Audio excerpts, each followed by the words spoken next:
An ounce of prevention is worth a pound of cure. You know, I've watched some strong Christian couples nearly lose their marriage in the last few months because of a slow, gradual drift. Today, my friend Doug Fields will give you the antidote to stop the drift in your marriage. Stay with me.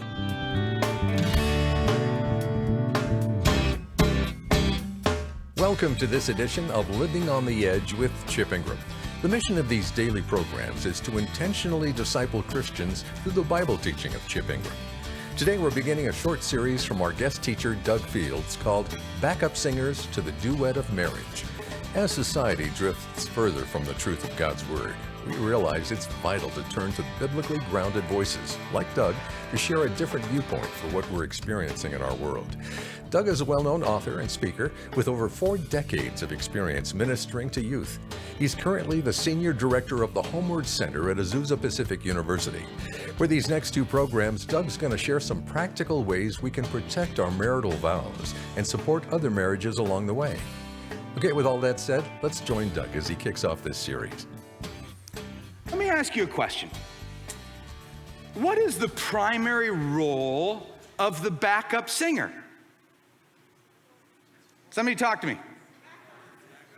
To back up. Thanks. Not real. I've been warned about this service that you're not the sharpest bunch. But but what is the primary role of the backup singer? Somebody with a high school education, go ahead and answer. With what? To add flavor, to make it sound better. To back it up. Yeah, it's really to make that main group come alive. And here's what I love about this series is Strong Families in a Broken World, is I'm inviting you to become backup singers to the most important duet in our culture. And that is marriage. I'm kind of on this crusade to get people of faith, people in the church, people in God's house. Would you join me to become a backup singer to this duet called marriage? And I'm convinced that when you change marriage, you change the church. And when you change the church, you change the community. And when you change the community, you can change the culture. That there sometimes when your marriage is struggling, when a marriage is disintegrating or struggling or having issues, you don't wake up in the morning all excited to meet with Jesus. You know, like Jesus wait over there with tea and crumpets, and I just can't wait to fellowship with him. No, when your marriage isn't good, it impacts all parts of your life. It impacts your faith. It impacts your parenting. See, you can't teach little Billy about grace when you don't know how to give grace to little Billy's dad, mom.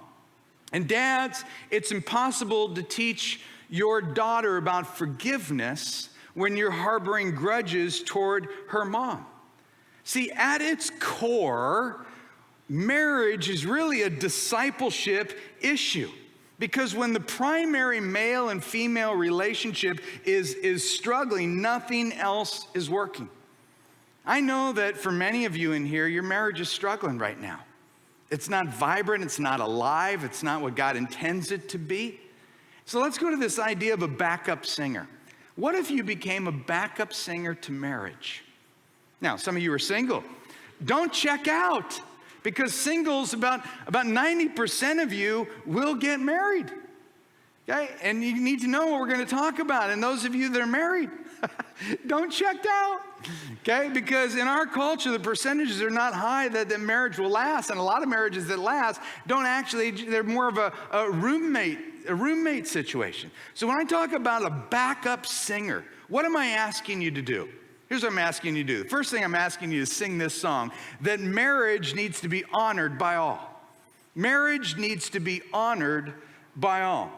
It's something very simple that all of us can do, is that you can actually begin speaking highly of marriage. That's what I'm asking you to do here, to speak highly of marriage. There are just too many negative messages in today's culture about marriage. Now, I was at my church not too long ago. We have a little outside eating area, coffee shop type thing, and I've got my headphones in, and I'm actually studying for a message prep, and there's these two ladies that go to our church sitting behind me, and I was doing the spiritual thing. I was eavesdropping on their conversation, okay, because I needed some material for my message. And one lady says to the next, "Oh, I know you've been through a lot this year. He will never change." We believe that Jesus died and rose again, and Jesus breathes new life into dead things. So we actually believe as Christians that God can take a selfish, idiotic husband and change him. We also believe that God can change a nagging wife, a constant drip of a nagging wife that it can be transformed, right? I mean, that's what we believe in. In the book of Hebrews, the author of Hebrews, it's 13 chapters long. And in chapter 13, at least in my Bible anyway, the headline says this: concluding exhortations. And what he's saying is, okay, now we're moving to the end. I'm going to land the plane, and I want to tell you what's most important. Listen to these biggies. Keep on loving one another as brothers and sisters. Pretty important. Do not forget to show hospitality to strangers, for by doing some people have shown hospitality to angels without knowing it. Continue to remember those in prison, and if you were together with them in prison, and those who are being mistreated, as if you yourselves were suffering. And then he says this: marriage should be honored by all. Marriage should be honored by all. So you look at the context. He's at the end of the book saying, okay, love one another, be hospitable, care for those who are suffering, follow God's teachings, and in the list of these biggies, honor marriage. See, that's what a backup singer does, that he or she becomes a marriage advocate. You lift it up as God's design. You promote marriages as good. You speak highly of it as if it is a beautiful thing. Honor really means to esteem it as highly valuable. Esteem it as highly valuable. Now, why is this an important point? Because currently, we have got the millennial generation who is scared of marriage.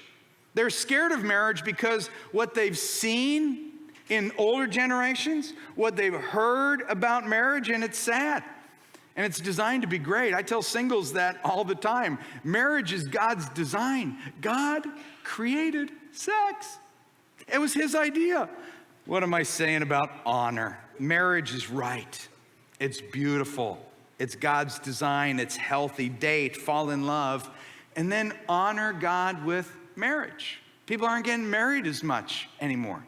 You know, just a decade ago, the average age of marriage was 22 years old. 10 years later, it's 28 years old. And people just aren't getting married. And you talk to people who say, well, I got to wait until I'm an adult. Oh, okay. And what's 27? But then, and I understand those of you, it's confusing. It's confusing in our culture because in an adult, you don't know when you're an adult. According to Bear Aspirin, you're an adult at what age? 12, that's right. In order to drive a car, you're an adult at what age? 16, that's right. In order to vote, you're an adult at 18. And to buy alcohol, it's 21. And to rent a car, it's 25, right. And according to Delta Airlines, an adult ticket is age 2, all right? So somewhere between 2 and 25, you are an adult. No, I'm an adult when I'm financially independent.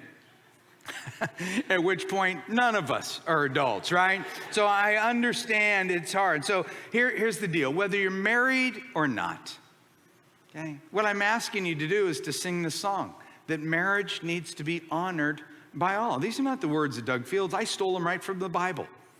Okay? Hebrews chapter 13, marriage needs to be honored by all. Now that's about other people's marriage. Let me pivot to your marriage. What does it look like for you to honor your spouse? I'm going to give you a way that's very, very simple.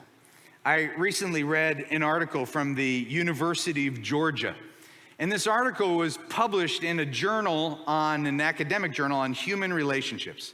Listen to this. After interviewing married couples on relationship satisfaction, covering everything from communication habits to finances, they found that the most consistent, significant predictor of happy marriages, ready for it? The most significant, consistent, significant predictor of happy marriages was whether one's spouse expressed gratitude. What distinguishes the marriages that last from those that don't last is not how often they argue, but how they treat each other on a daily basis. The study goes on to show the power of thank you and suggests it as a small, practical ways couples can help strengthen their marriage. Isn't that amazing? The most significant contributor to marriages that last is gratitude. You know how you can honor your spouse? By saying thank you. Isn't that, you're like, oh, that's not rocket science. I could probably even do that. Yes, you can, Spanky. You can, okay? You can make that happen. Now, I brought this article to my small group of men, and I was asking them, what do you do to honor your wife? And guy, well, I go big on Valentine's Day, and I always buy her a birthday gift. Way to go. Okay, what about the other 363 days of the year? Okay, that's what it means to honor, to express gratitude with one another. So the first song, marriage needs to be honored by all. You understand that one? You with me? We go to the second song? Second song that I want you to sing is a powerful duet, is marriage needs to be enjoyed. See, God did not give you your spouse to beat you down and drain the life out of you to make you more like Jesus, all right? And there is a whole movement in the Christian space about marriage is to sanctify you. Marriage is to make you holy. It's not about making you happy. It's about making you holy. Okay, am I a deeper follower of Jesus because I've been married 32 years to Kathy Fields? Absolutely. Has it made me holier, a better man? Yes. But marriage has also made me happier too. That I think there's a balance between happy and holy. And in the book of Ecclesiastes, in the Old Testament, as we look at the wisdom literature, it talks about how to avoid a meaningless life and take advantage of living. Look at this verse, Ecclesiastes chapter 9. It says, "Go eat your food with gladness and drink your wine with a joyful heart, for it is now what God favors what you do." Read the next 5 words with me. Enjoy life with your wife. Enjoy life with your wife, whom you love, all the days of this meaningless life that God has given you under the sun. Isn't that a great verse? I love God's word. I really do. But that word meaningless can actually be translated as fleeting. Fleeting, meaning life is moving by. It's going by so quickly. So enjoy time with your wife. Men, you don't have to choose between a wife or a life, that you can have both at the same time. You can enjoy life with your wife. God has given you a spouse, not to grind the life out of you, but to help you live life holy and happy. If marriage needs to be enjoyed by all, how do you enjoy your marriage? Let me give you one practical tip that all social science points to, and it's this. Date one another. Date one another. I mean, that's what we do before we get married. And then they get married, and what happens? People get married like, we did all this stuff, and then we get married like, You know, and we miss it. Life gets in the way. We don't enjoy each other as much. Now, you know, when you go out to a restaurant tonight and you look at couples, they're like sitting across from each other, looking at their phones. It's like they're enduring one another, listening to each other chew their meal. I mean, that's not life. When Kathy and I, 32 years ago, got premarital counseling, before we got married, which is a great advice for anybody, I remember two things the marriage counselor said. First, he said, sex starts in the morning. Okay? I was 19 years old. I was like, awesome. I love that. I was writing that. I don't even need to write that down. All right? As a 19-year-old, starts in the morning into the afternoon. I've heard about that. You know, and into the woo. And then what he explained to me is, no, it starts in the morning on how you treat her. At which that wasn't as exciting. But the second thing that he says, if you want to win in marriage, date your wife. Continue to do what you've done in the past. Why do we stop? I think most of us in here, we don't understand the power of dating. Or we say people have all kinds of excuses. I don't have any ideas. I don't know what to do. Keyword, Pinterest, all right? A lot of ideas on Pinterest, all right? Seriously, I kind of sad to admit that I know that. My wife caught me on the computer looking at Pinterest, and you just put in date ideas, and just thousands show up. It's awesome. But what my marriage counselor said 32 years ago, just out of his gut, out of his intuition, now fast forward today, there is all kinds of empirical evidence that dating leads to enjoyment.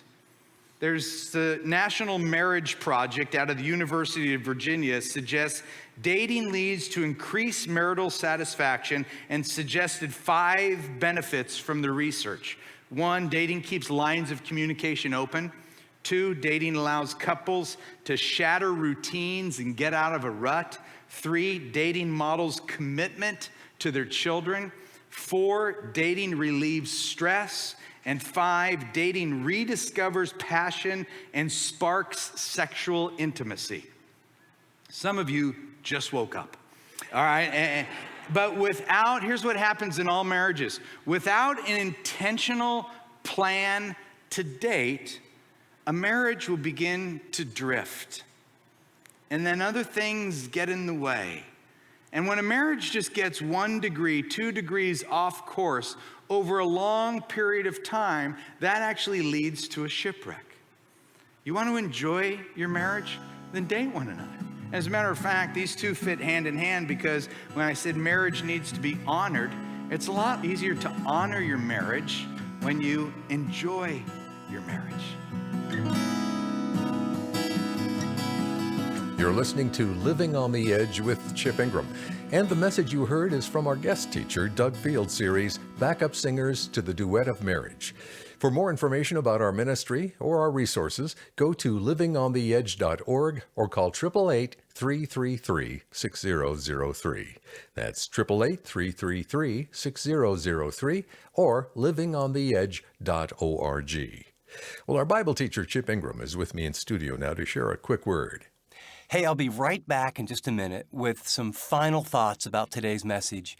But I really want to emphasize to you that of all the things that have broken my heart in ministry over the years, it's watching really good people, even very godly people, allow things to enter into their relationship and destroy their marriage. Either they live in parallel lives together or it actually ends in divorce.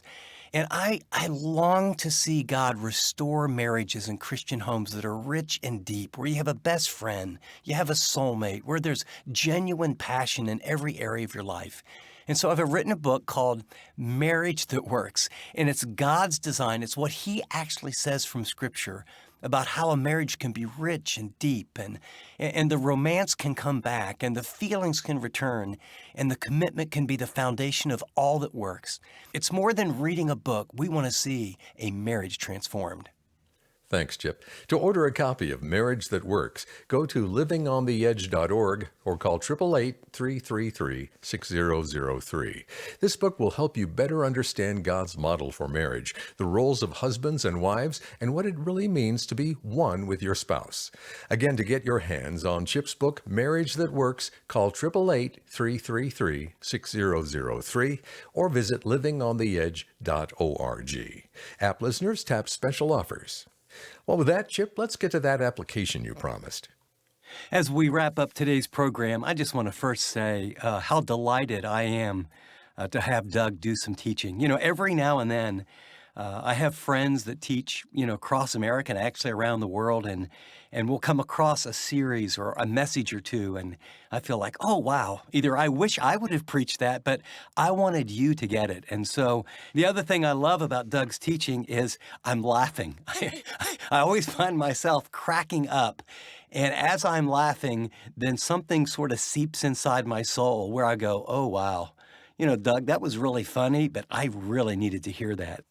And you'll notice today that he talked about two major points. One is that we need to honor marriage. We need to really value it, that it's good, that it's positive. And the second was that we need to enjoy it. And I shared at the opening of the program how I have been very close to some very strong Christian couples that in the last few months, literally, they almost lost their marriage. And I mean, we're talking ideal couples, leaders in their church, in God's Word. I mean, the kind of people that from the outside, we would all say, wow, I mean, we want a marriage like that. But little by little by little by little, we begin to lose connection with one another. And one of the things that Doug shared at the very end, he talked about the power and the importance of dating. And I've been married to Teresa for over 42 years. And I would say there are two things that we have done, and I've shared in the past, we've had a lot of struggles. There's two things that we have done that I think have been at the core of our marriage. First is, out of personal devotion and conviction, every morning, Teresa and I get up first and we meet with God. He designed marriage. I know he wants me to lay down my life for Teresa. I'm going to just tell you flat out, there's a lot of days I don't want to lay down my life. In fact, there's things she does still after 40 years that bug me. And believe me, I still bug her. But when I meet with God and I see how much he loves me and when he fills my soul, then out of his love, I can be other-centered. I can put her first. I can honor our marriage as more important than work or hobbies or stuff that I might be interested in. But the second thing we've done is we've had regular dates. Probably the first 30 years, it was every Friday morning because as I pastored and had busy schedules and my weekends were really full and there were seasons with very small children. And so on Fridays, that was my day off. And I'd drop the kids off, and we would literally do like a 3-hour sort of breakfast brunch and relax, take a walk, have a good breakfast, take our time, have a good talk. Sometimes it was really fun stuff. Other times maybe a serious talk. But it was built into our schedule. And I remember Teresa telling me once, she said, it's only 2 or 3 hours, but what I know is no matter what's sort of building up inside of me, I have you all to myself during that time. The other thing that I don't know if you'd really call this a date, and some of you you hear me talk about coffee a lot. I'm not sure I like coffee as much as I talk about coffee, but nearly every morning, or at least 4 or 5 or 6 times a week, we just hide away as a couple. And it might be 15 minutes, it might be a half hour, it might be 10 minutes, and we'll just look at each other and say, hey, let's grab a cup of coffee. And we might just, go outside and drink a cup of coffee, or first thing early in the morning, even before we spend time with God, or, feeling a little blah, and I'll just look at her and say, hey, let's jump in the car and maybe get a cup of coffee and sit in the car. But what it is, it's that connection. It's enjoying one another. So here's my assignment. And I know many women and many men listen to our program. If you're a man, I want you to shock your wife, and I want you to take the initiative and say, let's go out on a date. And if you have children, men, these are brownie points you'll thank me for. I want you to be the one to say, hey, guess what? I've already got a babysitter lined up. Now, after she, faints and says, I can't believe you did that, then decide, And it doesn't have to be expensive, about where to go and what to do. And ladies, if that's not going to happen with your husband, let me just encourage you to say, hey, why don't we plan some time to get together, put it on the schedule. But let me encourage you, the enjoyment, the refreshment, keeping the relationship of the man and the wife ahead of the children and ahead of work and demand and busyness is what will keep your marriage from drifting apart. I can't wait to hear what Doug has for us in our next program. We can't either, Chip, thanks. As we close, a great way to get plugged in with our resources here at Living on the Edge is through the Chip Ingram app. There you can listen to past series, sign up for daily discipleship, and much more. Let us help you experience God in a new personal way, starting today with the Chip Ingram app. We'll listen in next time as our guest teacher, Doug Fields, wraps up his series, Backup Singers to the Duet of Marriage. Until then, this is Dave Drewy saying thanks for joining us for this edition of Living on the Edge.